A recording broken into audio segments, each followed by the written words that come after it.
Major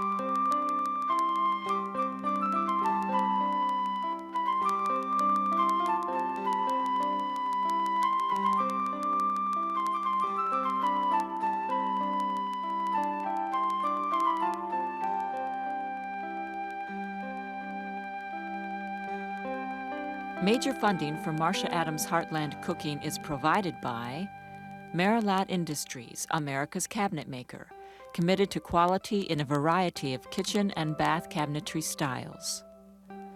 By Maple Leaf Farms, a symbol for ducklings and frozen entrees, chef quality you can count on. By Souder Woodworking, America's furniture craftsman. With more than 50 years' experience, Souder provides ready-to-assemble furniture for today's home and office. Hello and welcome to Heartland Cooking. The word hospitality, I think, means entertainment of guests with a generosity of heart, not necessarily with money. I'm sure all of us recall times when we've had very simple food, perhaps a cup of soup, and with friends sitting around a kitchen table, and the fellowship has been warm and friendly, and we remembered the conversation for years. So it isn't always money or even extravagant food that makes a warm feeling about parties. Most of us do enjoy the company of others, and one way to do this, though, is to give a party. And really, I just get terribly excited even thinking about it because I really like to entertain. So today, I thought it would be fun to talk about recipes that are suitable for entertaining when you're planning a party in advance. Our first recipe is an entree that's simply terrific, and it's great for festive gatherings because we're using that ultimate American meat, beef tenderloin. First of all, you should order from your friendly neighborhood butcher a 5.5 to a 6-pound beef tenderloin, and that's what it looks like in this form. Then, this one has been butterflied, and that's what I want you to ask your butcher to do for you. So that's why you should be on very good terms with your butcher. You occasionally need special favors. Now, it's been butterflied, which means split open and flattened out a bit. And however, you do not want to cut this clear through. Now we're going to make the filling, and it's a lovely green spinach filling. So when you cut the end product of this stuffed beef tenderloin, you have a lovely ribbon of green running through it. And you begin by defrosting one 10-ounce package of frozen chopped spinach and squeeze out all the moisture so there's nothing left of water or ice in that spinach because you'll have a watery dressing. And then to this, we're going to add 2 tablespoons of balsamic vinegar, that lovely aromatic vinegar from Italy, and 3 ounces of grated Munster cheese, that looks like about a cup, I'd say, and 1/4 cup of dried currants, and 1 egg just slightly beaten up. This is going to bind it all together, and yet it's going to remain juicy because it doesn't have any bread or crumbs in it. And then 1 minced garlic clove, and mix that all together. You can see already how pretty that's going to be. Now, to stuff the tenderloin, we're going to just spread the dressing on one side of it, and you're going to make a ribbon of dressing right down the center of that. Let me see, let's try it this way to begin with, and then I'll rearrange it. When we think of beef, it seems to me that we sort of associate it with the Midwest, and that's probably because of the Union stockyards that were in Chicago. And they were started way back in the 1800s, but they closed in 1971. Now see how I'm doing this? I'm tucking it in and squeezing it and pulling that top layer over the bottom layer. And earlier, I have greased the pan and put about 13-inch strings under it. And this is called butcher's string, and actually I got that at my local hardware. And then tie it firmly all the way down at 1-inch intervals. And now I would want to tell you that since the stockyards are closed down in Chicago, there is only one left in Illinois, and that's in Joliet. Today, stockyards are very much closer to where the animals are raised, and that would be either the farms or the range area. Now, however, there's no denying that Midwest loves beef. And people may be eating less of it, but the affection for it does linger on, and I'm glad. Now you'll notice this shallow roasting pan, and that is done for a purpose, because you want the heat of the oven to reach all sides of this meat so it'll be brown all over. And we're nearly finished. Now also, we do think of beef tenderloin as being a rather expensive cut, but you can get a lot of slices out of this. And if you're serving a buffet and having this as one of the meat dishes, you might want to serve perhaps another inexpensive chicken dish, maybe a chicken with a chicken loaf in aspic or something like that. And then you can cut these slices even thinner. Now, we're going to rub the roast with this spice blend. The one I'm using here is called a Midwestern spice blend, and it's one of my own concoctions. And the recipes in the cookbook, it has ginger and crushed bay leaves and other good things in it. Or you can use your very own spice blend, or you can buy one off the supermarket shelf. Now, pour 1/3 cup of red wine around the roast. You could maybe, if you wanted to, pour it on the top, but I'd rather you didn't because you're going to lose that rub that we've just put on. All right, finished. Didn't take long. Bake uncovered at 425 degrees for 10 minutes. Then reduce the heat to 350 and bake it for an additional 20 to 25 minutes. That's for rare meat. Now, if you want medium rare, cook it to 30 to 35 minutes. Now, easier way of all actually is to use a meat thermometer and just follow the gauge. Remove the meat and let it rest 15 minutes before carving so the juices can settle and remain in the meat when cut. Now, you can make this the day before, but it's not quite as good cold, I don't think, as it is at room temperature. So get it out of the refrigerator about an hour before serving. It can be served as is because it's absolutely superb, or I do like it to occasionally have a tomato béarnaise on the side or a bit of chutney. This is really salubrious fare, and I encourage you to try it. Now, let's talk about desserts for entertaining. I've found anything made with chocolate is popular. Pies disappear in a wink, and cheesecakes are always appreciated. However, if you would like to serve something rather unusual, I'd like to suggest Greek honey cake. It's first cousin to baklava, but it's a whole lot easier to make as well as to eat. I don't know if you've noticed about baklava, but those little layers of filo are always falling all over the dish when you're trying to cut it with a knife. We begin by preparing a honey mixture, and in a deep saucepan, and that's very important, a deep saucepan, combine a 1/2 cup of sugar and a 3/4 cup of water and 1 cup of honey. Now, why I say a deep saucepan is because this has a tendency to boil over on your stove. All of a sudden, it foams up, and then you have this horrible, sticky, brown, gooey mess on your stove, and you want to cry, and you vow you'll never do it again. So make the pan, choose a pan that's very deep. Now, bring this to a boil and simmer it for 5 minutes. Pretend we've done that. And then skim off a little scum that's going to be on the top, and add 2 tablespoons of lemon juice, and simmer for 2 more minutes. So actually, this mixture has been simmered for 7 minutes. Set it aside to cool while you prepare the cake, because you need to pour cool liquid over a hot cake. Now we're going to do the cake. And in a mixing bowl, we have already creamed 3/4 cup of softened butter for 2 minutes. And then we've added 3/4 cup of sugar and beaten that for 3 more minutes. So this has been done for me, and all told, we have beaten this mixture 5 minutes. That's to get the air in here. Now we're going to add the dry mixture, or combine it, and I'm going to put 1 cup of flour in a food processor, and to that we're going to add, 2.5 teaspoons of, 1.5 teaspoons of baking powder, 1/4 teaspoon of salt, and 1/2 teaspoon of cinnamon.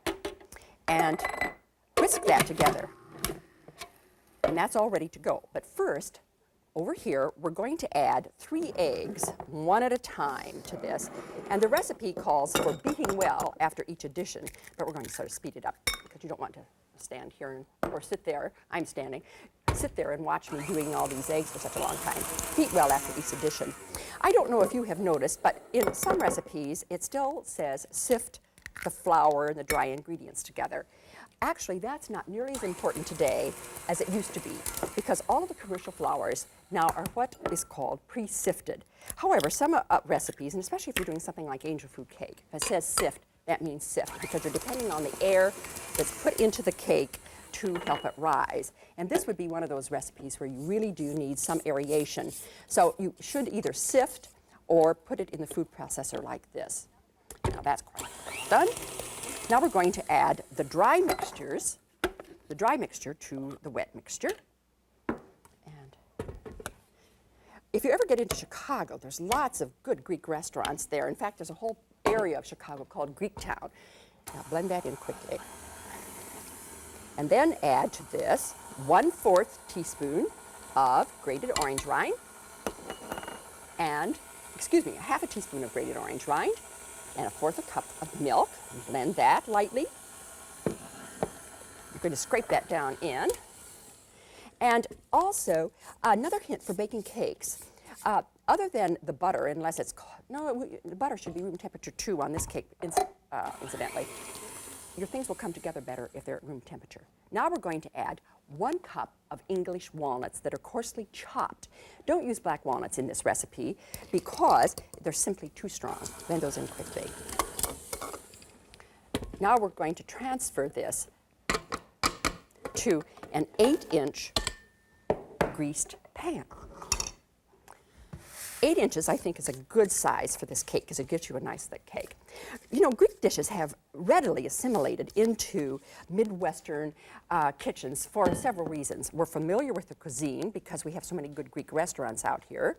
The ingredients are readily available in most of our grocery stores, and besides that, they're easy to prepare. Now, bake this at 325 degrees for 30 minutes or until the top is golden brown and the cake shrinks away from the side of the pan. I have one here that was baked just today, and it's still warm. And we're going to drizzle the cold syrup over the top. And you see I have cut this in 36 pieces on purpose. That's so the syrup will get down into the cake. Now it's going to lie on top of there, and you're going to fuss about that. Oh, is that honey going to get down in there? Well, yes it is. Refrigerate this, let it stand for 6 hours before serving. This recipe can be doubled and baked in a 12 by 17 inch pan like this one, which gives you 120 pieces. Now I know that 2 times 36 does not equal 120, but you get so many more pieces with the larger pan because it's shallower. If you entertain a lot, I suggest you make a double recipe and freeze. This is a very rich, heavenly dessert. It's delicately nuanced with honey and walnuts and just a touch of cinnamon. You'll notice that there's still honey syrup around the edges and in the bottom of the dish. That's the way it's supposed to be. It's a trifle wet, so do serve it with a little fork and a plate. Now, when you are entertaining, try to stick with 3 courses, especially if you're a beginning cook or if you're doing the work all by yourself. Plan the menu around the meat dish, and the other foods sort of fall into place. Choose foods according to color and texture. Think of the meal as a composition, rather like a painting. You know what I mean. One example would be our next recipe, which is an appetizer of caviar and hot biscuits. It's really a buffo dish and fun for the guests because they have to serve themselves. Now, believe it or not, the caviar I'm going to use today is from Chicago, not from Russian waters at all. Caviar from Midwestern fish is becoming a red-hot food industry. We visited Carolyn Collins' Caviar Company in the Windy City. First, just to find out more about the process. And secondly, to talk to Carolyn's daughter, Rachel, about various ways to serve caviar. Carolyn Collins has developed a special process for removing the fish eggs from freshwater fish to make our very own caviar right here in the Midwest. And Roxanne's going to show us how it's done.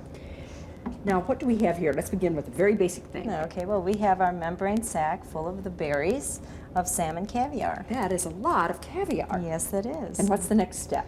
Okay, well, we have to remove them from the membrane. So with the back and forth motion, we remove the membrane off the berries. We bring the berries back to remove the broken ones. And then we plop it into a bath of salted water. Then after that, they're put into glass jars and cured overnight. In salt? Yes, in salt. Rachel, tell me about the different kinds of caviar we have here and some of the simple recipes you've devised for using this wonderful Midwestern specialty. Well, exactly that. We encourage people to use the caviar in different ways other than a simple traditional service that people are very accustomed to seeing. So some of the recipes that we have here are very easy to prepare, low cost, and simple. One of the things that we like to do is kind of a Southwestern theme on using plain flour tortillas, and it's featuring 3 ingredients other than the tortillas. Make one up for me. All right, we start off with just a simple little sour cream after cutting the tortillas into quarters. You can either toast them or leave them plain, whatever you prefer. And then simple little pico de gallo salsa, fresh tomato, onion, and a little cilantro. That will And add a nice just lift. a dash of salt, exactly. It brightens it up. And then what we use is this caviar, which is called the bowfin, or choupique, and it's from the southeastern part of the United States. Choupique is the Cajun name for it. And what we do, we take the bowfin choupique and we make it into what we call Lone Star caviar, which is, again, reiterating the southwestern theme. And it is a smoked caviar, simply placed atop right like that, with an extra little bit of mesquite and a little bit of chili pepper infusion. Another caviar that we have that you'll notice is very different in color is the whitefish roe. And this is also a smoked caviar, very sparkling and golden, as you can see here. And how are you going to use it? Now we're going to make a caviar butter. And what we've done is taken whipped butter with a little bit of lobster roe in it, which is the little pink flecks that you see, and you simply fold in the smoked caviar like so, which is fairly resilient, so you don't have to worry about breaking berries too much, and that is it. You call the eggs berries. That's the We do. proper term for this. Then how are you going to serve that, Rachel? And that you can serve any number of ways, but the simplest one is simply to take it and spread it on toast points, which, if they're warmed, are particularly nice. I would like that. And there you have it. Very nice. The last thing is something very easy to do, which is caviar confetti, where you simply take some of the American sturgeon that we have right here and fold it into a dip that you can use whatever you like. Just a little simple sour cream, creme fraiche, some herbs, some spices. That's it. Fold it in and you're set. Dip it. What are you serving this with then? We recommend crudité. We find it very refreshing and light. And this lovely green and red and yellow peppers are bell ideal. peppers are ideal, exactly. As you saw, caviar can be used in many ways. One of my favorite ways is to make old-fashioned hot biscuits and serve the caviar accompanied by a sour cream mixture. This is a serve-yourself dish, a real icebreaker at parties, and besides that, it's delicious. First, you need the biscuits. I like to make them in a food processor. In the food processor bowl, we already have placed 2 cups of unbleached flour, and to that we're going to add 1 teaspoon of salt, 1 teaspoon of sugar, and 2½ teaspoons of baking powder. And the next ingredient is 6 tablespoons of cold butter, and drop that in. And incidentally, the cold part is important for this. And then process this until coarse crumbs form. Let's see what we have now. We have coarse crumbs. Then we're going to add this wonderful ingredient, 1 cup of whipping cream. How about that? So you know that these are going to be very rich and very delicate biscuits. Now you want to process this just until it's not even well combined, just till it's combined. You don't want to overmix. The dough will begin to go around the processor bowl in a ball, and it should look like a shaggy mass. Okay, we're just going to dump that right out and take it from there. Now for biscuits, you want to knead these very lightly, only 6 times actually, and this board is all floured. And why I am suggesting just 6 times is because if you do it any more than that, the warmth from your hands is likely to warm the butter in this, which will cause the gluten to develop, and that isn't what you want to happen. Just remember this rule. For biscuits, use cold ingredients. For bread, use warm, and you'll get along fine. Now you can either pat this out by hand, or you can roll the dough out to about 3/4 inch thickness.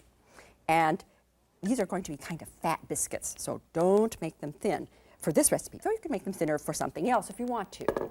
Now, as far as cutters go, I have a whole assortment of them, and I like to keep them in this old antique engagement bowl, and that way I can enjoy them myself. And as I am going to use a couple of different kinds here today. I like the heart-shaped one. In the fall, I'm going to use pepper, for heaven's sake. That would have been different. In the fall, I make a leaf-shaped biscuits. In the spring, I make flower-shaped. But today, we're going to do a heart. This is a large heart. And I want to show you how to cut them. You cut them in one quick, clean motion. Do not twist like this as you remove the cutter, because this is what happens. It tends to lock this flaky layer together, and the biscuits will topple sideways in the oven during baking. Now let me do this for you one more time and use this little baby one. You insert it firmly. Whoops, that's too firmly. Well, that's a reject. We'll use this round one, see how it goes. In and out, there. And this would rise quite perfect and quite tall. Now, we're going to bake these biscuits at 400 degrees for about 10 to 12 minutes until they're golden. And now we're going to make the cream sauce that goes with the caviar. And we begin with 1 cup of sour cream, and we season it rather simply because we don't want to mask the flavor of the caviar. We're going to use 1 tablespoon of minced dill and 2 teaspoons of very finely minced onion and about 1/4 teaspoon of hot red pepper sauce.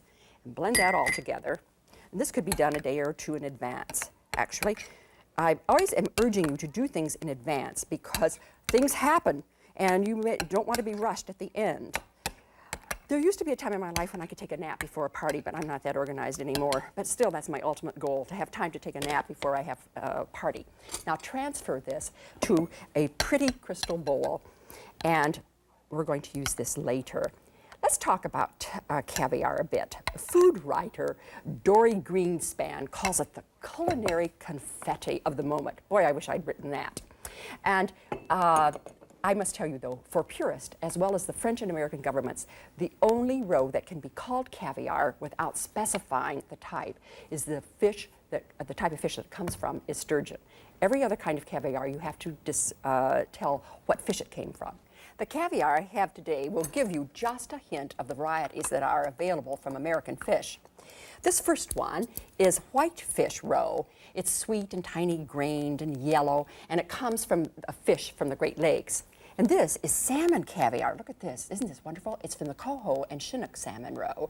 And it's more robust in flavor and size than the whitefish, and it bursts in the mouth when you bite into it. And this caviar is from a fish called the Tennessee hackleback sturgeon. And these tiny black eggs have a really sweet, nutty flavor. Now, this is the way it looks when we're all ready to eat this delicious combination. We've made miniature biscuits here and cut them in heart sizes, so this is going to be a bite-sized hors d'oeuvre. You top it first with a bit of the sour cream and then a bit of this lovely red caviar. So, aren't these attractive? You're going to love this dish. Serve this sour cream and caviar at the coffee table with cocktails or at a buffet where people can stand up and serve themselves. Be sure to have small plates and serving knives available. It's an awesomely good combination of flavors, textures, and colors. Remember what I said about compositions? Hasn't this been really a great mixture of recipes? They were especially chosen to give you ideas for when you entertain at home. Begin with this appetizer of hot biscuits and caviar that would titillate the most jaded palate.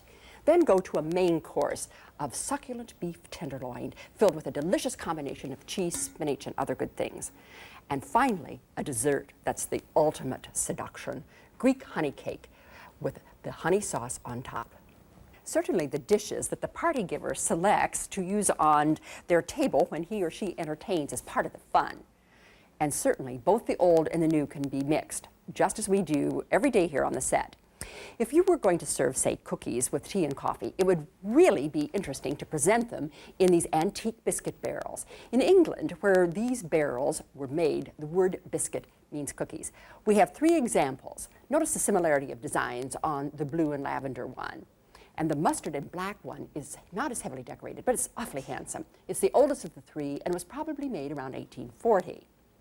Napkin holders have been used for centuries. The ornamental types, such as this one, became popular at the end of the 1870s and were made by the thousands.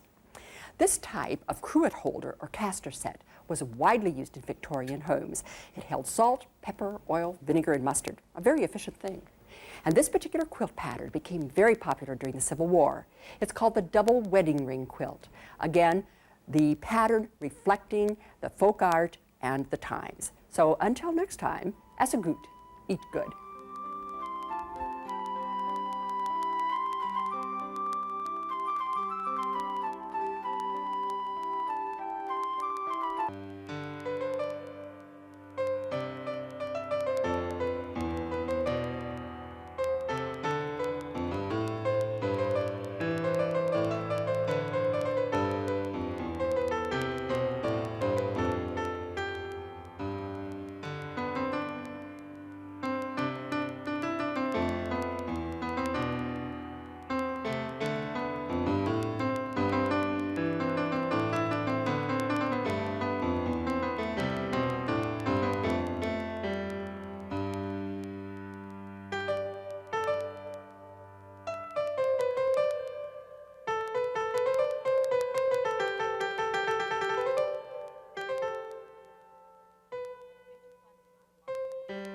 Major funding for Marcia Adams Heartland Cooking is provided by Marcia Industries, America's cabinet maker, committed to quality in a variety of kitchen and bath cabinetry styles. By Maple Leaf Farms, a symbol for ducklings and frozen entrees, chef quality you can count on. By Souder Woodworking, producers of ready-to-assemble furniture for the home and office, America's furniture craftsmen with more than a half-century of experience.